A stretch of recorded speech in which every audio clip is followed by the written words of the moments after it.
আইনজীবীর ড্রেস পরে বিভিন্ন জন টিকটক করছে, আইনজীবীর ড্রেস পরে বিভিন্ন জন বিজ্ঞাপন দিচ্ছেন, কেউ কেউ বলছেন আসেন আমি আপনাকে এতদিনের মধ্যে পরীক্ষায় পাশ করে দিব।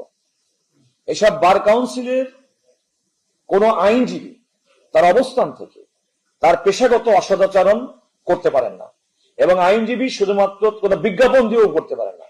আমরা এখানে অনেকে শুভেচ্ছা জানিয়েছি, এটা অন্য জিনিস, but that is not for attracting the clients. আমরা কিন্তু ক্লায়েন্টকে অ্যাট্রাক্ট করার জন্য বিজ্ঞাপন দিতে পারি না, কারণ আমরাও তো আপনাদের অন্যতম সংবাদের মাধ্যম তো আমরা তো আপনাদেরকে ব্রিফিং করি, আপনাদেরকে জানতে চান, এখানে বদরুদ্দোজা বাদলকে জানতে চান, মোহাম্মদ আলীকে জানতে চান, শিশির মনিকে জানতে চান, সেটা একটা জিনিস। সুতরাং এমনও কিন্তু আমরা দেখছি। সুতরাং আমি বলতে চাচ্ছি, যত দিন যাচ্ছে সময়কালের মধ্যে আমাদের অনেকের নীতি নৈতিকতার এমন একটা পর্যায়ে গেছে যে সেখানে বার কাউন্সিলের পক্ষ থেকে এই ধরনের টিকটকারদের বিরুদ্ধে একটা সতর্কতামূলক ব্যবস্থা আমি স্বাক্ষর করে করতে হয়েছে।